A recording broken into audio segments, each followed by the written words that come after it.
All right. Well, welcome everyone. So tonight we're gonna quickly review some of the key concepts about global brigades. We're gonna take a quick look at the medical telebrigade, and we'll look at the itinerary as well as some of the session descriptions. And then over the course of the next few meetings, we're going to take a look at each individual country that we'll be working with. And this week we're going to talk about Honduras. And finally, we're going to talk about some of the upcoming fundraisers and events. All right. All right, so what is Global Brigades? Global Brigades is the largest student-led nonprofit organization. It's comprised of the 7 chapters with the business, dental, engineering, human rights, medical, public health, and water. UVic has the medical, dental, water. We do each brigade does the public health and water, and business and engineering. What makes Global Brigades unique as an organization is its focuses on sustainable development through the holistic model. At the end goal of Global Brigades is to no longer be needed on a hands-on level in partnered communities. These communities are considered empowered. All right, so I'm going to put you guys into breakout rooms for probably about 5 minutes, and I want you to first introduce yourself if you haven't already done so. And then I want you to pick one of each parts of the holistic model and chat about it. What do you think is important about it? What do you think some of the benefits are about each part, and why they're implemented in the community, and why they're implemented in the specific order that they are? So I want to hear what you guys talked about. So did someone from each breakout room like to maybe share what you guys talked about?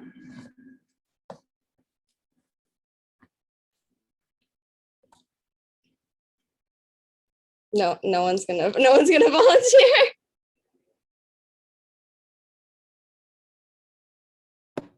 Okay, I'll go.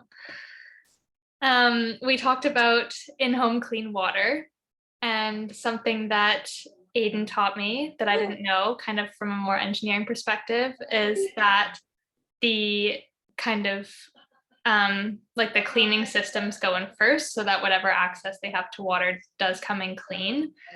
So a lot of people only get water for limited hours of a day or certain days of a week. And so I guess they're making sure that that water is clean first before putting in these big water systems that can have better access. And then I kind of talked about, after being on the medical brigade, how I thought it was really interesting how a lot of people had problems with parasites from unclean water systems, and how they just prescribed it to literally everybody that came through the clinic, an anti-parasitic medication. And I also thought it was really bizarre how far people had to go to get water for people that like didn't have it for certain hours of a day or whatever, that they just have to walk and just carry buckets of water home, and they lived really far out in the middle of nowhere up big hills. And so it's a huge privilege to be able to just have as much water as we want every day, all day. Yeah, that's awesome. Thank you. And someone from the other group want to share what you guys chatted about?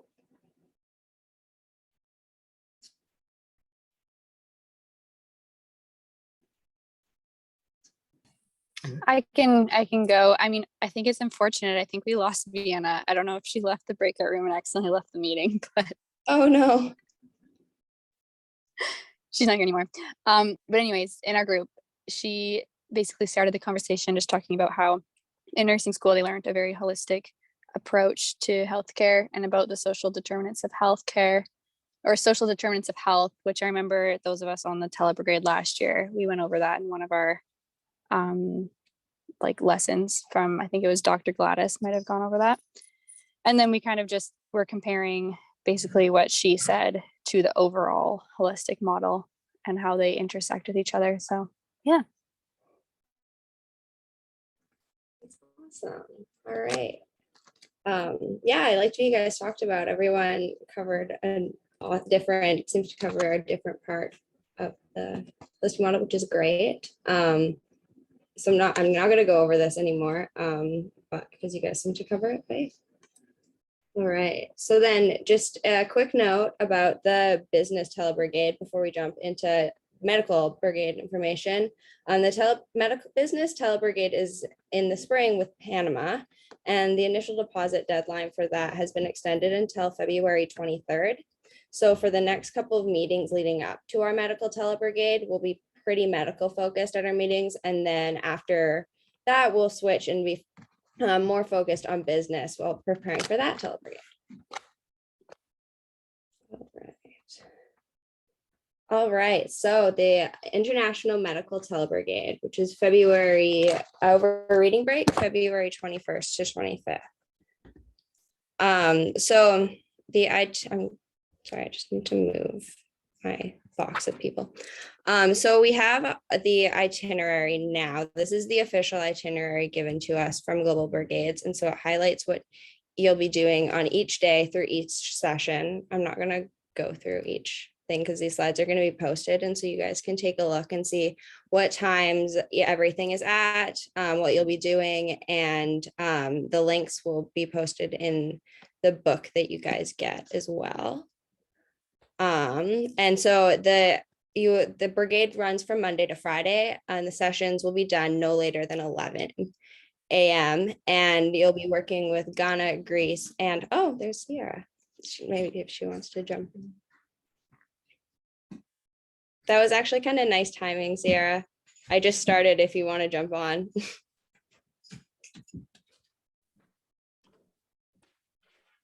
Hi, everyone.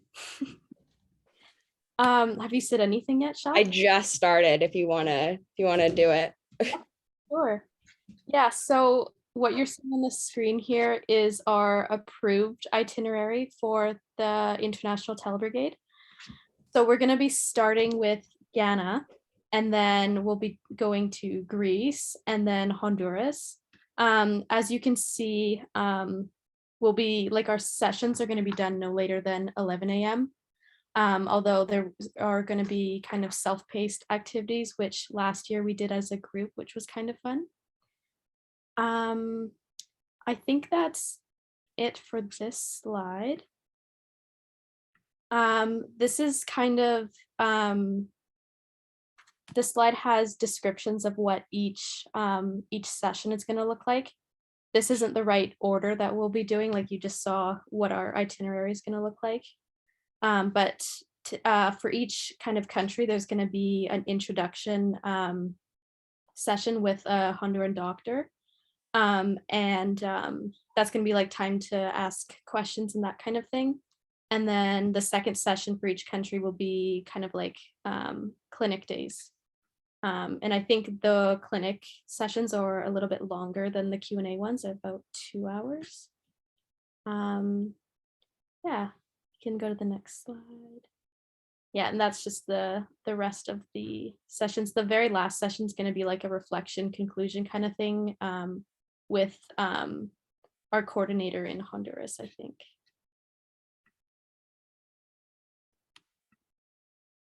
This is an example of kind of the shadowing that we'll get to do at each clinic. So in Honduras, we'll get to spend time in triage, consult, optometry, pharmacy.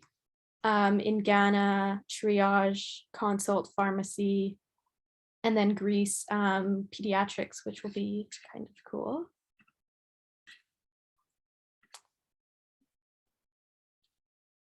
This is just a reminder about our deadline. It's this Saturday. By then you have to be signed up on Empowered, complete your roster questionnaire, and also have the $155 deposit paid. There's a few options for that. Can either e-transfer to our email, or you can do it through credit card, although there's a service charge. Final donation goal, do up to 240. I think somebody else added that, so I'm not, maybe Sarah could jump in right now. I did add that. So the total donation goal is $390. And the 150 will go towards that. There's an extra $5 for the first one just to help with getting the money actually up to the website. And then for the final donation goal, so that's the remaining $240.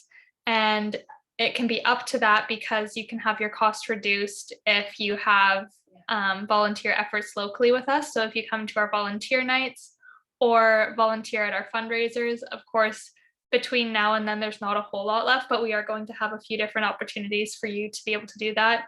It's really easy to earn fundraising points. You can just do it by like sharing our fundraisers on your social media. You get 5 points for each post that you share. So that's a super quick and easy way to rake in some points. And then we'll break it down into gold, silver, and bronze levels. So our most active contributors will receive the full $240 off. And then we'll have a little bit less for our kind of medium contributors and then a lower value for our bronze contributors. And if you're kind of just looking to do the brigade and not volunteer at all in Victoria, that's okay, but it will be the full $240 then. And then I will email each person with their remaining donation goal a few days before that deadline. Nice.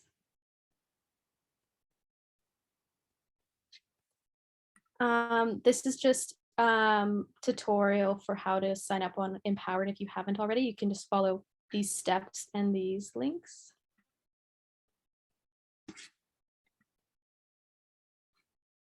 All right, this is me. All right, so now we're going to take a look at some Honduras culture because Honduras is one of the communities that you guys will be working with. All right, so here's Honduras right here. It is located in Central America. The capital is Tegucigalpa, and the population is 9.7 million. The name named Honduras because its deep coast in the Caribbean Sea. Hondo in Spanish means deep. The second largest country in Central America, 69,650 square miles. It has a mountainous interior and narrow coastal plains. Their natural resources are timber, gold, silver, copper, zinc, iron ore, and fish. Blue stripes on their flag represent the Pacific Ocean, and the 5 stars represent the 5 nations of the Caribbean Sea. So Honduras, El Salvador, Costa Rica, Nicaragua, and Guatemala. Their weather is subtropical along the coastal regions, temperate in the interior and high elevated areas, mostly hot and humid throughout the year. Can expect temperatures of around 30 degrees-ish in February if you were to be going. And increased increased poverty and social inequality. And so we've seen things like Hurricane Fifi in 1974, Hurricane Mitch in 1998, and Hurricane Ida in 2020. Most common street food is a baleada. Last year on our Teller Brigade, on our last session, we made them as a group, each in our own homes, but it was fun. A flour tortilla, it's a flour tortilla with refried beans and sour cream, and then you can add like avocados, egg, or meat.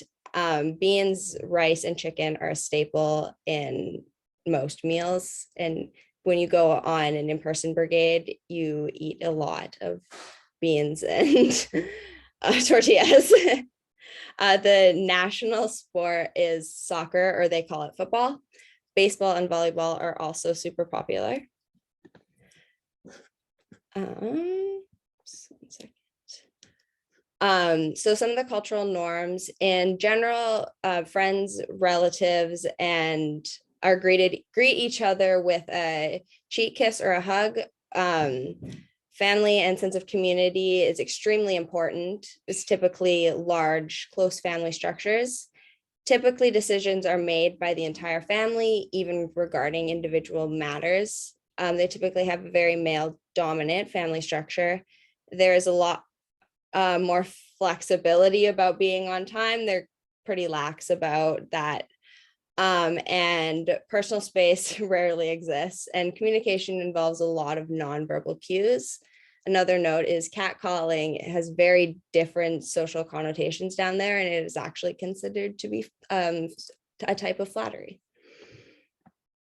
So they have a mandatory 6 years of elementary education, and their literacy rate is 76%, and that's compared to Canada's literacy rate of 99%.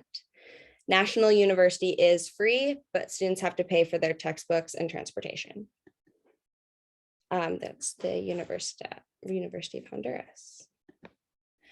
So Honduras currency is Lempira. It's been used from 1926 to the present, and is named from an indigenous leader famous for an attempt to stop the Spanish invasion in the 16th century. The exchange rate is $1 to 1861 Lempira, but they also accept the US dollar down there. So here's a breakdown of what some of the things down there cost. However, we're seeing people with rural populations living on about $6 US a day, and 65% of the population is living below the national poverty line. So Global Brigade's impact in Honduras, they started working in Honduras in 2004, and UVic, our Global Brigade, has sent a Global Medical Brigade from 2012 to 2020, and then we've sent a Medical Tele Brigade in 2021. We sent a Business Brigade in 2019, an Engineering Brigade in 2020, and an Engineering Tele Brigade in 2021. Some of the Global Brigade challenges in Honduras is 15% of the rural populations are without access to basic or safely managed drinking water sources. 24.93% of the rural population is without access to basic and safely managed sanitation facilities. There's usually about 1% to 1,000, or one physician, per 1,000 people. And a common source of income for these people include agriculture, fish, shrimp farming, and day laboring. Some of their goals include providing communities with access to doctors, dentists, medication, and medications every 3 to 4 months. Train community health workers to provide follow-up care and refer medical emergencies between brigades, and provide health education to community members to promote healthy living and prevent illness and disease. All right, so this is some of Global Brigade's work in Honduras. And these are the stats from 2020. All right, and we have one upcoming event. Allie, do you want to talk about that at all, or we can just sum it up in the poster? Yeah, that pretty well sums it up. So unfortunately, we lost our Monday night slot because just with COVID restrictions, Laura is wanting to keep the GB group separate from her other community volunteers. So they have taken over the Monday, and we've been asked to switch to Wednesday from 2 to 4. So I apologize that it probably conflicts with a bunch of your guys' class schedules. It's unfortunate, but hopefully once maybe COVID settles down a little, we can rework something that is able to be more flexible with more people's schedules. But for now, that's what it is. So any help is appreciated. All right, awesome. Thank you. All right, does anyone have any questions? I do. What exactly is Backpack Buddies? I know we've been doing it for a while, but I don't actually know what it is. Okay, I can answer that. So Backpack Buddies is a local nonprofit. I think it started in Vancouver and Victoria, and it's an organization that collects donations from larger grocery stores of non-perishable food items, and then they pack these take-home lunch kits for weekends for kids, because there's a lot of breakfast and lunch programs at elementary schools for children from Monday to Friday, but these guys are kind of filling the gap that the weekend creates, and so they're sending them home with like a variety of foods to eat. And so what we do on Wednesday afternoons from 2 to 4 is go and take all of the food from the pallets that are donated and put them into bags for the kids. Okay. Thank you. Awesome. Is there any other questions? I can't see the chat if there's anything in there. No? All right. All right. That is all I have for you guys tonight. I forgot to put the little end thing, but the little see you next week thing. But yeah, that's all I have. If anyone else has anything to add, I am done. All right.